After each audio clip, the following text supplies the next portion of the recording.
चर्चा चल रही थी कि प्रभु के पंच महोत्सव यानी पंच कल्याणक किस प्रकार से संपन्न होते हैं, आगम ग्रंथों में इसका क्या उल्लेख मिलता है और हम किस तरह से संपन्न करते हैं, यह चर्चा चल रही थी। तो उसी प्रकार से तीर्थंकर कुमार के जन्म के पश्चात देव कुमारों सहित बाल क्रीड़ा करते हुए यौवन को प्राप्त होते हैं। माता पिता की भावना और तीर्थंकर कुमार की मौन सहमति को पाकर इंद्र किन्हीं सुयोग कन्याओं से शुभ मुहूर्त में उनका विवाह संपन्न कराता है। राज व्यवस्था संभालने के लिए वह राजपद भी स्वीकार करते हैं। इस तरह वो तो मालूम ही है कि 5 बाल्यती महाराज हैं, यानी जो तीर्थंकर बने, और 19 विवाहित। तो इस तरह देव पुनीत सुख सामग्री का उपभोग करते हुए उनका काल सुख से व्यतीत होता है। राज्य वैभव को भोगते हुए तीर्थंकर भगवान जगत और जीवन के रहस्योद्घाटक किन्हीं निमित्त विशेष को पाकर संसार, शरीर और भोगों से व्यक्ति का अनुभव करते हैं। तब 5वें ब्रह्म स्वर्ग के अंत में रहने वाले शुक्ल एस्याधारी स्त्री राग विरहित एक भव अवतारी देव ऋषि लोकांतिक देव। लोकांतिक देव वैसे तो 8 बनाते हैं और ज़्यादा भी बना देते हैं, वैसे तो कम से कम 8 होते हैं।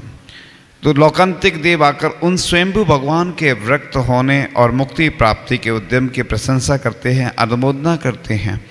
हे तरण तारण त्रिलोकीनाथ, तीर्थ पुरुष आपकी जय हो, जय हो, जय हो। इसे अपनाकर आप मुक्ति का मार्ग प्रशस्त करें, यह मार्ग हमें भी प्राप्त हो। इस प्रकार लोकांतिक देव विभिन्न प्रकार से भगवान की स्तुति करते हुए उनकी वंदना भक्ति कर अपना नियोग साध कर चले जाते हैं। तत्पश्चात सौधर्म इंद्र आदि चतुर निकाय के देव भगवान का दीक्षा कल्याणक या उसको तप कल्याणक भी बोलते हैं, महोत्सव मनाने आते हैं। महोत्सव की तैयारी के निमित्त विभिन्न मंगल सूचक कार्य किए जाते हैं। इंद्र आदि देव क्षीर समुद्र से जल लाकर प्रभु को आसन पर विराजमान कर उनका अभिषेक करते हैं। यह अभिषेक दीक्षाभिषेक कहलाता है। अभिषेक के बाद शरीर में उत्तम गंध का लेपन कर उत्तमोत्तम वस्त्र आभूषण तथा मालाओं से उन तीर्थंकर जिनको विभूषित करते हैं। तदनंतर संसार की स्थिति के जानकार वे जिनेन्द्र भगवान आकुल व्याकुल और भाव विहल पिता आदि परिवारजनों को अच्छी तरह समझाकर इंद्र द्वारा लाई हुई कुबेर के द्वारा निर्मित पालकी उठाकर चमर डोरती हुए 7 कदम चलते हैं। फिर विद्याधर राजा उसी भांति पालकी उठाकर 7 कदम चलते हैं। तत्पश्चात इंद्र आदि देव पालकी उठाकर आकाश मार्ग से वन को ले जाते हैं। निश्चित स्थान पर इंद्राणी सगन वृक्ष के नीचे स्वच्छ मणिमयी शिला पर स्वस्तिक का चिन्ह अंकित करती हैं। पालकी से उतरकर भगवान उस शिला पर पूर्व अथवा उत्तर की ओर मुख करके विराजमान होते हैं। वे अपने वस्त्र आभूषण उतार देते हैं और पंचमुष्टि केसलोंच करते हैं। दाएं से प्रारंभ होता है, बाएं ओर आ जाते हैं। 5 मुष्टि मतलब 5 बार में हो जाते पूरे। हम लोग तो धीरे धीरे करते हैं, भगवान के 5 मुष्टि। जब दीक्षा होती है ना, केसलोंच हो भी जाते हैं, लेकिन आचार्य 5 बार बाल निकाल देते हैं तो पंचमुष्टि केसलोंच हो जाते हैं। केसलोंच तो पहले से हो जाते हैं, लेकिन वो आचार्य के कर कमलों से संपन्न होते हैं। तो पंचमुष्टि यानी 5 मुष्टि माने मुट्ठी होती हैं। हाँ, तो इस प्रकार बाह्य अभ्यंतर परिग्रह से रहित निगंबर निर्ग्रंथ मुद्रा धारण कर हाथ छोड़कर नमः सिद्धेभ्यः का उच्चारण कर समस्त सिद्धों को नमन करते हैं और बेला तेला आदि उपवास का नियम लेकर आत्म साधना में लीन हो जाते हैं। अन्य अनेक राजा भी उनके साथ दीक्षा धारण करते हैं। तीर्थंकर किसी से दीक्षा नहीं लेते, वे स्वयं दीक्षित होते हैं, क्योंकि वे स्वयं जगत गुरु हैं। दीक्षा धारण करते ही सभी तीर्थंकरों को मनः प्रय ज्ञान के साथ समस्त रिद्धियाँ प्राप्त हो जाती हैं। इंद्र आदि देव भगवान की भक्ति पूजा कर अपना नियोग साध कर चले जाते हैं। भगवान अखंड मौन धारण कर विहार करते हैं। बेला तेला आदि उपवास रूप नियम पूर्ण होने पर मुनि तीर्थंकर आहार के निमित्त से नगर में जाते हैं और विधि पूर्वक किसी सुकुल श्रेष्ठी शावक के यहाँ आहार ग्रहण करते हैं। जिस भाग्यशाली पुण्यशाली दातार के घर आहार होते हैं, वहाँ देवों द्वारा पंच आश्चर्य किए जाते हैं। अब आयोजन के बारे में चर्चा करते हैं कि यदि विधि नायक के रूप में आदिनाथ भगवान की पंचकल्याणक प्रतिष्ठा है तो मध्याह्न काल में महाराजा रावी राय का दरबार दर्शाया जाता है। युवराज आदि कुमार का राज्याभिषेक, राज संचालन, षटकर्म व्यवस्था का प्रतिपादन, दंड व्यवस्था और 32,000 मुकुटबद्ध राजाओं द्वारा आदिनाथ को भेंट समर्पण, ब्राह्मी सुंदरी को क्रमशः अक्षर लिपि और अंक विद्या सिखाना, नीलांजना का नृत्य, उसका मरण और इंद्र द्वारा तत्काल दूसरी नीलांजना का नृत्य, महाराजा आदिनाथ का वैराग, भरत और बाहुबली को राज्य सौंपना, लौकांतिक देवों द्वारा भगवान के वैराग भावों की प्रशंसा स्तुति और भगवान का दीक्षा वन के लिए प्रस्थान दर्शाया जाता है। उपस्थित जो संघ के बड़े महाराज होते हैं, जैसे आचार्य ऋषि होते हैं ना, तो आचार्य ऋषि जो विधि नायक प्रतिमा होती है उसके ऊपर आचार्य ऋषि करते हैं। यहाँ पर जो बड़े महाराज होते हैं ना, वो विधि नायक के ऊपर दीक्षा के संस्कार करते हैं पहले। उसके बाद फिर अंदर की जो प्रतिमाएं रहती हैं उनके संस्कार और मुनिराज आदि करते हैं। अंकन्यास करते हैं, छोटा आ से लेके पूरे जो होते हैं ना वर्णमाला, उस पर पहले अंकन्यास किया जाता है। अंकन्यास के बाद फिर 48 संस्कार के मंत्र के माध्यम से उनकी प्रतिष्ठा की जाती, दीक्षा दी जाती है। पिच्छी कमंडलू प्रदान की जाते हैं। पहले केश वस्त्र विमोचन, वस्त्र के बाद फिर केशलोंच के बाद पिच्छी कमंडल, फिर शास्त्र और नामकरण होता है। फिर 48 संस्कार की क्रियाएं की जाती हैं। उसके बाद दीक्षा संपन्न हो जाती है। जन्माभिषेक के बाद वस्त्राभूषण से सजाएगी समस्त प्रतिमाओं से आज वस्त्राभूषण अलग कर दी जाते हैं, तभी अंकन्यास और संस्कार आरोपण का कार्य होता है। अब प्रयोजन क्या है इसका, इस पर चर्चा करते हैं कि आचार्य कुंद स्वामी कहते हैं, परिवज्जदु सामन्नम यदि इच्छति दुख परिमोक्षम, यदि तुम दुखों से मुक्ति चाहते हो तो सामान्य को अंगीकार करो। यानी सामान्य साधना का मार्ग ही सुख शांति का मार्ग है। भगवान ने अपनी आत्मकथा की अक्षय निधि को पाने के लिए संसार की भौतिक जड़ निधियों का त्याग कर दिया और नीलांजना का मरण देखकर उन्हें अपनी आत्म निरंजना की सुध आ गई। मरकर तो सभी छूट जाता है, विशेषता तो छोड़कर मरने में है। देखो, घर से कोई निकाल देता है, पहले ही घर छोड़ दो तो इज्जत के साथ, और बाद में बेइज्जती होती है। बुजुर्ग हो जाते हैं, घर से कोई ध्यान नहीं देता है, इसलिए तो आश्रम आदि बनाए जाते हैं।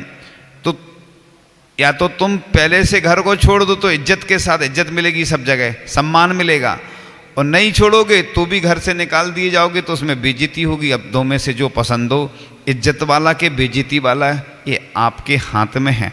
इसलिए आचार्य श्री ने व्यवस्था दी है कि क्षुल्लक दीक्षा दे देते हैं पुरुष वर्ग को, गृहस्थों को, और महिलाओं को साधिका यानी 10 प्रतिमा धारण करके 2-3 आश्रम बन गए, ऐसी व्यवस्था महिलाओं को दी गई है।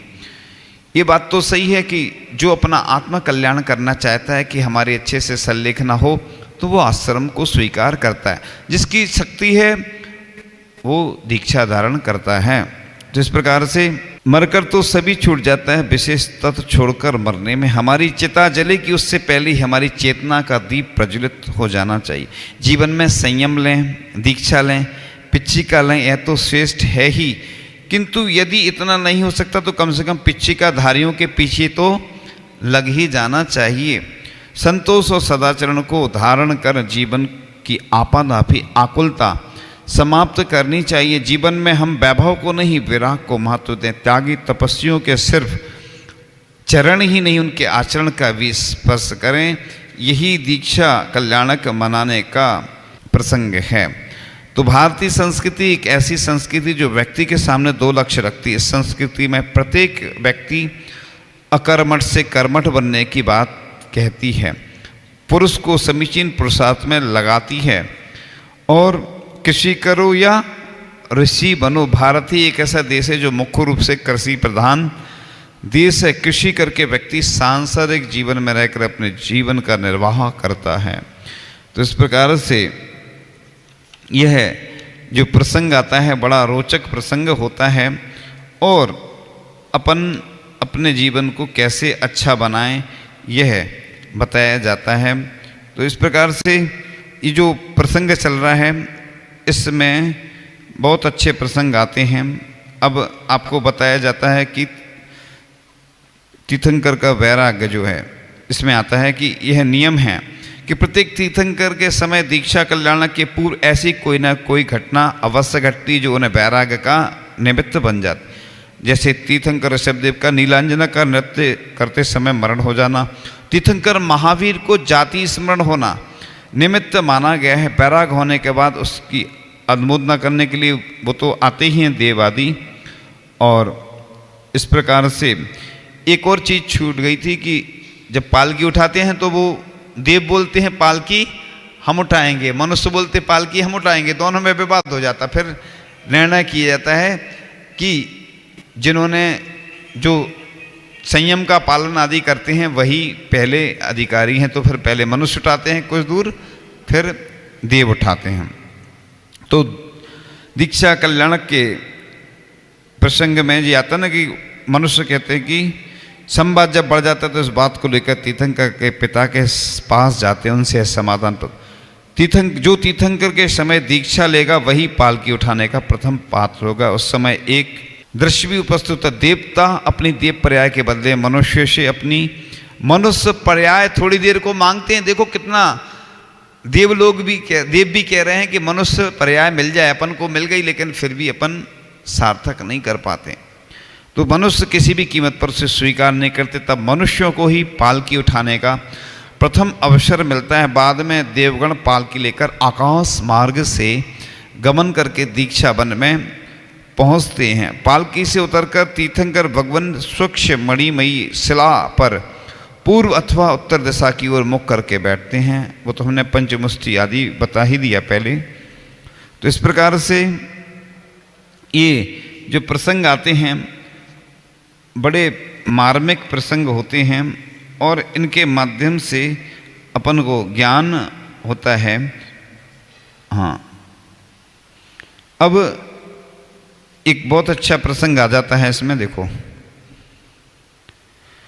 ये विषय आता है कि नारका अपि मोदन्ते यस कल्याण कर्मशु। तीर्थंकर भगवंतु की इन 5 विशेष घटनाओं के वक्त चतुर निकाय के देव आदि मिलकर विशेष प्रकार का जश्न यानी उत्सव मनाते हैं, उसकी आराधना प्रभु की करते हैं। ये 7-8 दिन का जो होता है ना, नर से नारायण आत्मा से परमात्मा बनने की यह प्रक्रिया होती है कि पाषाण से परमात्मा कैसे बनते हैं, इसके माध्यम से यह दिखाया जाता है। इस प्रकार से अब ये जो विधि नायक होते हैं ना, उनके बारे में बताया जाता है कि इन पंचकल्याणक प्रतिष्ठाओं में किसी एक तीर्थंकर को विधि नायक मानकर पंचकल्याणक प्रतिष्ठा विधि संपन्न की जाती है। और पंचकल्याणक में प्राय आदि प्रभु ऋषभ देव तीर्थंकर को ही विधि नायक बनाकर पंचकल्याणक प्रतिष्ठा।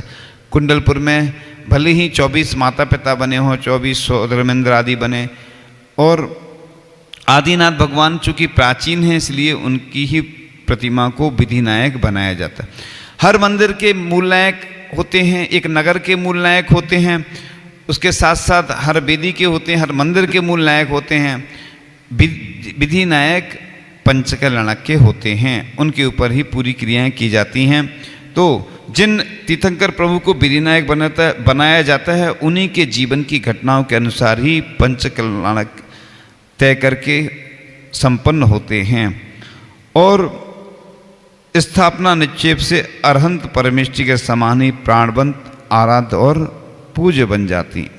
उस दिन तो बताया ही था वैसे कि शांति जाप का क्या महत्व होता है। तो ये बड़े बड़े जो प्रतिष्ठा विधान आदि के कार्यों की निर्विघ्न समाप्ति की भावना से शांति जाप का आयोजन किया जाता है। इसमें जाप में बैठने वाले को विषय कसायों से दूर रहने, वैसे जो बच्चे होते हैं ना छोटे छोटे, वो जाप करते हैं तो विशुद्धि उनकी अलग रहती है। बड़े लोगों को कई बार समय नहीं रहता है। ये निर्विघ्न संपन्न हो। आपने देखा जब भी मौसम विपरीत आदि होता है उसके लिए फिर दूसरी व्यवस्था की जाती है, क्योंकि जाप करने से ही विशुद्धि बढ़ती है। उसके माध्यम से निर्विघ्न पंचकल्याणक या कोई विधान आदि कार्य या जो भी महोत्सव हो रहे हैं वह अच्छे से संपन्न हो जाते हैं। अब ये एक चर्चा और चल रही थी कि पंचकल्याणक में जो मंगलाचरण होता है, ध्वजारोहण का क्या महत्व होता है। तो किसी भी धार्मिक अनुष्ठान का शुभारंभ ध्वजारोहण से किया जाता है। ध्वजा का फहराना, सब तरफ धार्मिकता का फैल जाना है। जैन धर्म में पंचवर्ण के जो ध्वज की परिकल्पना की गई, जो पंच परमेष्टि का प्रतीक होते हैं। अब जैन ध्वज के 5 रंग ऊपर से नीचे की ओर क्रमशः सफ़ेद, पहले सफ़ेद होता है, फिर लाल, पीला, हरा और नीला। ये साधु परमेष्टि का काला कलर भी मानते हैं, वैसे नीला भी चलता है। और वैसे धार्मिक अनुष्ठान विधि विधान पंचकल्याणक आदि में केसरिया ध्वज ही फहराया जाता है। इसी रंग के परिधान धारण करके इंद्र इंद्राणी भगवान की भक्ति पूजा विधान करते। केसरिया रंग पीतलेशक का प्रतीक होने से शुभ माना गया। ऐसे शुभ और सुखद संदेहवाही ध्वज को देखकर जिन शासन के प्रति सहज ही श्रद्धा उमड़ती है, जिसकी शीतल छाँव में सारी समाज अपने आप को निरापद और आनंदमय महसूस करती। यही कारण है कि धर्म ध्वज को शिवपुर पथ परिचायक, दुखारक, सुख कारक, दया प्रवाहक, भविजन तारक, कर्म विदारक, चिर सुख शांति विधायक आदि विशेषणों से संबोधित किया जाता है। क्यों किया जाता है? क्योंकि अभी एक मंगल कलश की स्थापना की जाती है। ये छोटी छोटी चीज़ें इसलिए बताई जा रही हैं, लोगों के मन में बहुत सारे ऐसे प्रश्न आते हैं कि ऐसा क्यों होता है। जैसे छोटे छोटे बच्चे भी प्रश्न करते हैं, कई बार उनका समाधान नहीं हो पाता। ऐसे बड़े लोगों के मन में भी बहुत सारे प्रश्न आते हैं। लोग सोचते होंगे कि चातुर्मास के कलश स्थापना की इतनी सारी बोलियां लगती हैं, ये कलश तो हम बाजार से भी ला के रख सकते हैं। ये बात तो सही है, माला भी बाजार में मिलती है, अपने गले में पहन लो खुद अपने हाथ से सम्मान कोई देता है।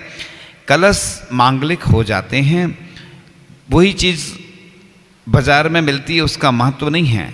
जब मंत्रों के द्वारा वह स्थापित की जाती है, उसमें ऊर्जा आ जाती है, उससे हर कार्य मांगलिक संपन्न होता है, क्योंकि लाखों लोग उससे जुड़ जाते हैं। इतनी सारी जाप होती हैं और मंत्र कलश होता है, भगवान के समक्ष रखा जाता है। इस प्रकार से यह जो विषय है आज का तप के माध्यम से पूर्ण होता है।